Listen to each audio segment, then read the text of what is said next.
Alright, y'all, we're talking Nets on today's 3 for 30 episode. Obviously, there is a lot of hype and excitement around the Nets as they will be getting both Kyrie Irving and Kevin Durant back from injuries after this past season, and it kind of turned into a train wreck for Brooklyn, especially in the bubble with the fact that they had to sign like 10 guys to their roster just to be able to form a roster to play. But everyone's healthy now, everything's coming back to normal, and they should be at the top of the Eastern Conference, assuming that there aren't any more troubles. And there's just a whole lot of other reasons to be excited and interested in the Nets for this upcoming season. So without further ado, let's get right into the points. Number one on the board for today is the new coaching staff that is taking place in Brooklyn.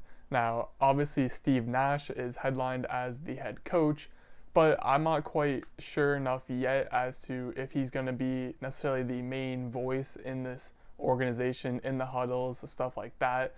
And I say that because of the great supporting cast around him, where Mike D'Antoni recently signed to be an assistant coach. They kept Jacques Vaughn from last season after his stay as the interim head coach after the firing of Kenny Atkinson, and they also added Ime Udoka as another assistant coach. And if you look at these four guys, I mean, any one of those could be the head coach of a NBA team. So to have all of them on one single coaching staff will be very good for the team, especially when you have stars like Kevin Durant and Kyrie Irving, who in the past are known for being vocal leaders and wanting to just be a leader in the huddle for their team on the court and all that good stuff. Ultimately, I feel like this is going to be a true coaching by committee scenario. Like I've said, Steve Nash is labeled as the head coach, but I wouldn't be surprised if he slows into it, as this is his first coaching gig since retiring from the NBA. With that being said, though, Steve Nash is definitely one of the more brilliant NBA minds the league has ever seen, and overall, it's going to be everyone coming together to produce wins for this Brooklyn team. Up next for point number two, I'm going to be talking about the Jarrett Allen versus DeAndre Jordan debate at the center position. While Jarrett Allen did start 64 games at the center spot for the Nets this past season, DeAndre Jordan had 6 starts himself, and although that might seem like a positive thing for the Nets and Brooklyn fans in general, I dig deeper, and turns out Jarrett Allen only averaged 4 more minutes per game than DeAndre Jordan, and I personally think that gap in minutes should be bigger into this next season because as of now, I think Jarrett Allen just simply brings more to the table than DeAndre Jordan does.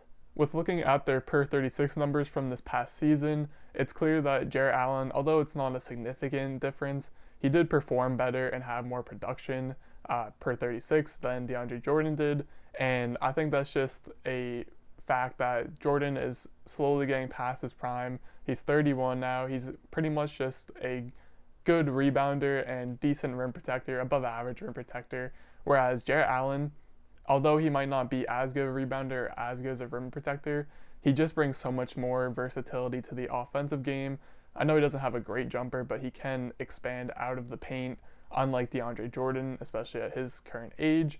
And overall, I just think that Jarrett Allen brings so much more versatility and ability to produce just overall for this Nets team and what they hope to do in this next season. Simply put, the most important part of the argument is just that Jarrett Allen is 10 years younger than DeAndre Jordan right now. And although Allen isn't necessarily hitting his prime yet because he's only 21, he still has plenty of years to grow and learn.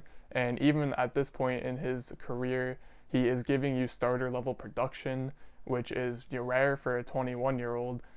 And just overall, I think he should be seeing more minutes.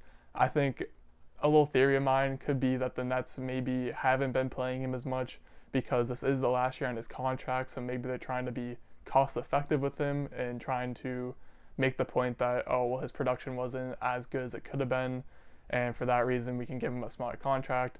I don't really know, that's just theory, could be completely wrong, but overall, I just want Jarrett Allen to be getting more minutes because he definitely deserves them. And then last point on the board that I'm going to be talking about today is the fact that I believe Spencer Dinwiddie will be on his way out, if not at some point this offseason, some point in the early portion of the upcoming season, because there's just really no need for him on the Nets anymore. Spencer Dinwiddie is a very good combo guard with size, and He showed this last season that he can be a 20-point per game scorer, which is a skill that can be very useful to teams other than the Nets, seeing as they already have Kyrie Irving and Karis LeVert, who they, as of now, just like a bit more and see as having more potential than Spencer Dinwiddie.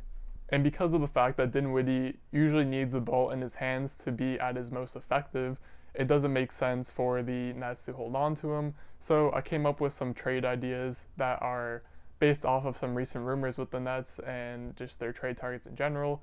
And I tried to come up with some fresh new ideas for how these guys would be acquired, but every single trade I did pretty much just ended up being a combination of Spencer Dinwiddie, Taurean Prince, and picks for each of these trade targets. So I'm just going to put them all on the screen at once and just kind of go through each trade target and what they could mean to the Nets if they're on their team next season. Starting with Aaron Gordon, he is a wing, power forward, and small forward. It doesn't really matter. But he was drafted to Orlando and seemed like he's going to be a steal for them at the start of his career. But for some reason, the Magic just continued to draft big after big in these drafts, and they forced Aaron Gordon to play probably at a role that he wasn't supposed to. And Gordon is a capable scorer, good slasher. We've all seen him in the dunk contest throwing down these crazy dunks. And overall, his ability to play defense at a high level and just his build would be very helpful to the Nets in that you can have Kyrie and KD to carry the load of the scoring, whereas Aaron Gordon could definitely be a defensive star on their team, especially with a good coaching staff and a good system that fits him better than he currently is in Orlando. He's obviously no LeBron stopper like we've heard the term for some players in the past, but again, with his body size and just strength, raw strength ability, he'd be a very good player to match up on guys like LeBron, Kawhi Leonard, Paul George, a lot of those good wings that we've seen in the league these past couple of years, who he could just use his, like I said, raw strength and athleticism to help shut them down a little bit for Kyrie and KD to then, like I said, carry the load of the scoring. Up next is Victor Oladipo.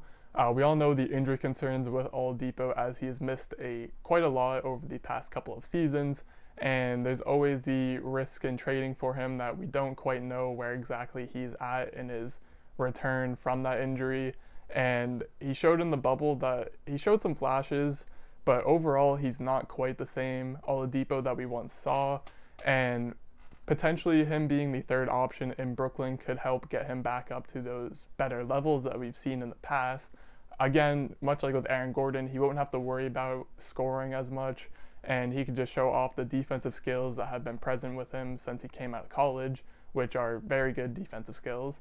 And again, just help him get his feet underneath him, because Victor Oladipo is also an athletic freak who, if he is healthy, he's definitely a disturbance on the court. And then lastly, the most popular rumor as of late is Jrue Holiday, and he's kind of like a mix between Gordon and Oladipo, whereas Holiday is a lot more of a guard than Gordon, but he also provides some great defense like Gordon in that he's just a all-defensive player, can score the rock easily, he can play off the ball, as we've seen him with Lonzo in this last year in New Orleans.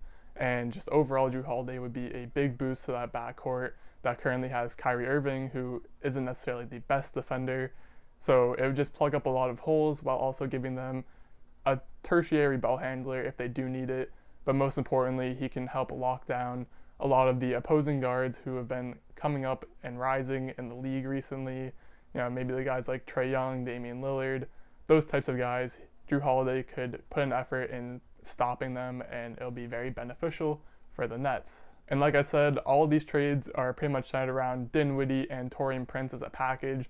I already went over how Dinwiddie could be valuable to other teams, but in Taurean Prince's case, just to talk about him real quick, he is still pretty young at 26 years old, and although his three-point shooting numbers weren't great last year, he's a career 37% shooter from three and has proven to be a good defender, so he falls right into that very versatile 3-and-D role that a lot of teams want in today's NBA. So he is just a younger guy, younger option at that position, and I think a lot of teams would also want to have him on their team as well. And with that being said, that will be it for today's 3 for 30 episode.